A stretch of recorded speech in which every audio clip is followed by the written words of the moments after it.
Okay. So maybe we can begin if you could just share your name and a little bit about what you do and what you're doing here at the SBL Press booth. Yeah, I'm Jeremy Clines. I'm commissioning editor and a director of Sheffield Phoenix Press, based in Sheffield in England. And I work at the University of Sheffield, and I'm a member of the Sheffield Centre for Interdisciplinary Biblical Studies. And so that's my connection with biblical studies and biblical literature. And I am here every year at the annual meeting, primarily as an exhibitor, but an exhibitor with a bit of a difference, because we're very pleased to have a very long-standing arrangement with SBL Press, that they are the US distributor of our volumes. Sheffield Phoenix Press publishes exclusively in biblical studies, and so that tie-up has been really effective, that those things that have been published in England are freely available to people in the US to access. And that relationship is made explicit at the annual meeting, in that the Sheffield Phoenix display sits within the SBL Press exhibit and makes this more practical for us to be here, meet authors, and also for us to have less of a carbon footprint, because we're not setting up our own stall and bringing a little team to run it. So we're very glad of all of that. Yeah. How long has the partnership between SBL Press and Sheffield Phoenix Press been going on? It's quite some time. I know that David Clines, my late father, was SBL president around the 2007-8 mark, I think it was. And obviously he was on a wide range of SBL committees prior to that point, but also during that period. I know by then the arrangement had been made and has been going. So Sheffield Phoenix started in 2004, so it was not many years after that this arrangement with SBL Press was made, and it's still going 17 years later. Yeah. And Sheffield Phoenix, in that span of time, you mentioned you publish exclusively in biblical studies. You've carved out, I think, a pretty nice niche for yourself. That you have a particular voice. You represent a diversity of voices. And there's a handful of projects that have really already left a mark in biblical studies, one of them being the Dictionary of Classical Hebrew. Could you talk a little bit about that project? Yes, and I think I'll talk about dictionary first, but maybe we can come back in this interview to some of the other things that we have published and quite how Sheffield Phoenix works. But the Dictionary of Classical Hebrew project began in the 1980s because there had been an attempt from the 1960s to revise BDB, the 1906 Brown Driver Briggs lexicon, by Oxford University Press, in conjunction with actually the late David Clines' Cambridge tutor, Winton Thomas. But Winton Thomas died unexpectedly in 1970, and the project was then handed first to one and then another person. Their name's gone out of my head, which is unlucky, but you can clip this in. Who did it get handed to? It's details anyway. James Barr. It was handed to James Barr, and James Barr in 1974 was given the revision task of BDB, but then began writing extensively on the fact that it wasn't a revision that was needed, but a new dictionary. What then happened was in 1980, OUP said, well, we give up then. They didn't say make us a new dictionary, and James was busy with many other things as a very significant academic. David Clines thought hard in the 80s and came up with a project concept by 1988, and the first volume from that project was published in 1993. Published previously by Sheffield Academic Press, and when Sheffield Academic Press was bought out by Continuum for a while, the dictionary was in a kind of a hiatus for how it was sold, but it was decided it would continue to be sold by the new revival Sheffield Biblical Studies Press, going by the name of Sheffield Phoenix in 2004. Some people might even recall that Sheffield Phoenix fell into hiatus in 2016 when none of the books arrived at an annual meeting here. This is part of what's led to a much stronger tie-up with SBL Press to be the exhibit where we display our items rather than leaving things to chance of international shipping risk. That hiatus led Sheffield Phoenix to reflect on whether they were going to stop altogether, but instead a new generation of team members was engaged. Myself and my wife Louise Clines, we're now the two directors of Sheffield Phoenix Press, and one of the priorities was to continue publishing the revised Dictionary of Classical Hebrew. The original dictionary was published between 1993 and 2016. It had been conceived as an 8-volume dictionary, though it became 9 when it was recognized that an index volume would be really advantageous to all scholars, and so that took a further few years. There was, of course, a concise dictionary that came out as well as a companion to the 9-volume set. But in 2016, as the many more inscriptions that had arrived, the full publication of Dead Sea Scrolls, and the lack of a full bibliography in volume 1 of the original dictionary led to decision making that there would be a revision. And this revision of the dictionary is now at volume 4 out of 9. A deliberate equivalent to BDB has just come out in 2024. That's the shorter Dictionary of Classical Hebrew. So let's just talk some big numbers for a minute. Yeah. The original 9-volume dictionary, 4 million words long.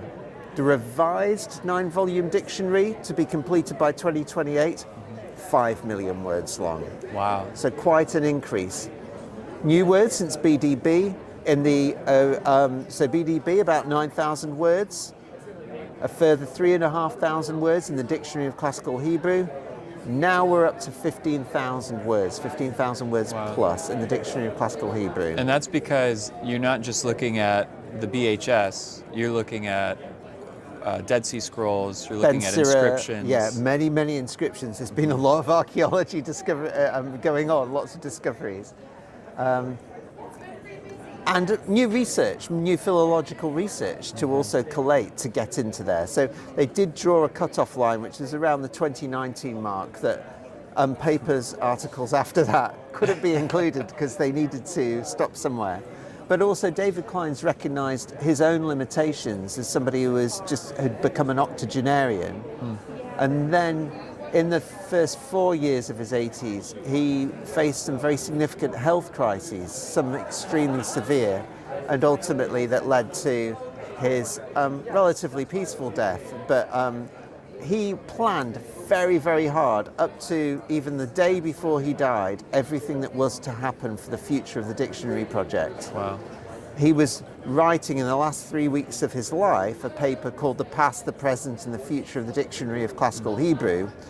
That paper was finally given at this SBL meeting here in Boston in 2025, co-authored by myself, David Steck, the research associate of the Dictionary Project, and the notes that David Clines had scrawled, but beautifully crafted. It's just it was a hard scroll to read and transcribe in those final 3 weeks of his life. Not only did he capture that because he always wanted people to understand what was behind the final version of the dictionary, he was always intent on explaining every decision that had been made. And so, yeah, we've just brought out this month of November 25 his collected papers on Hebrew philology, Hebrew lexicography, that lay out his intentions, his project, why he talks about gloss, why he shows a very progressive approach and an innovative way of making a new lexicon, why there are additions in the revised dictionary that hadn't featured before. Let's come back to some big numbers. So the original dictionary, 4 million words. The new revised dictionary, 5 million words. The shorter dictionary that came out in March 25, almost 900,000 words. And now next March 26, we'll have a new concise dictionary of classical Hebrew revised, and that's going to sit at just under the 500,000 word mark. Wow. And the concise dictionary concept was always so that all students of classical Hebrew, and obviously that quite often is Hebrew Bible students, but of any age, at any stage, had something accessible and very affordable that they could have in their hands and even travel with. The shorter dictionary is a huge thing, and I think it weighs about like 3 kilos. What's that in pounds? That's about 7 pounds, isn't it? You don't want to take it back from a conference in your carry-on, but fortunately we do free shipping during the conference season. And it's print on demand. It prints in USA, England, United Arab Emirates and Australia these days. So we get it around the world pretty fast. But yeah, the concise dictionary, when it comes out, will be in paperback, in hardback, so that as many people can access it as possible. There's one more thing though that David Clines laid in his plans, apart from writing a paper about the future of the dictionary project.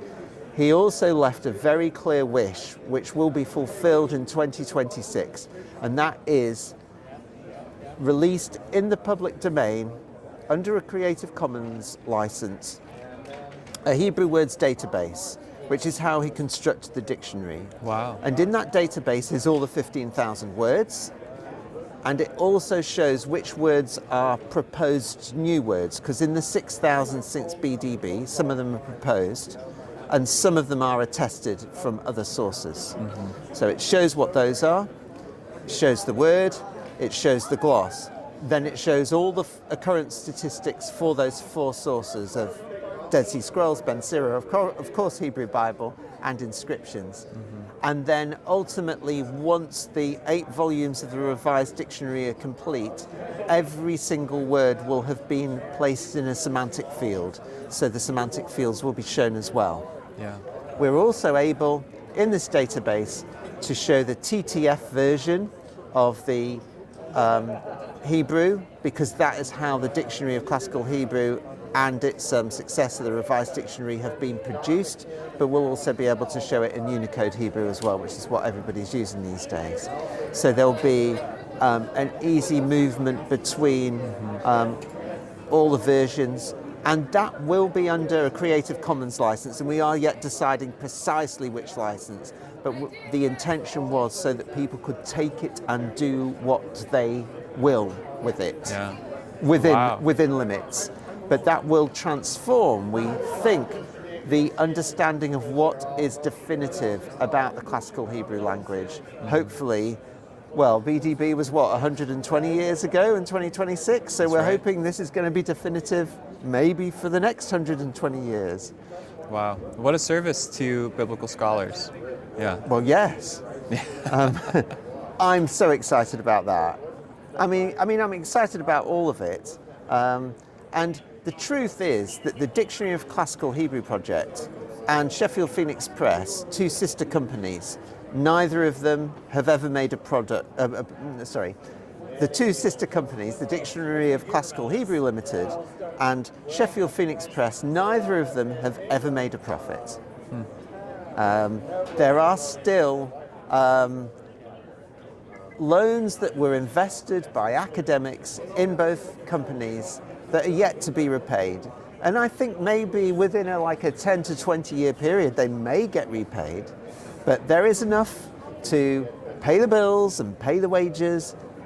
But that's what we've really been about, was not about profitability, but advancing the discipline of biblical studies. And that's at the heart of what the dictionary project was about, and it's also at the heart of what Sheffield Phoenix Press is about too. Having that single focus of publishing exclusively in biblical studies means that we're able to reflect really carefully on what will help advance the discipline. And the 3 criteria that we apply to proposals that we receive is it of a good quality? Is it going to be of interest? But our 3rd principle is, will it advance the discipline?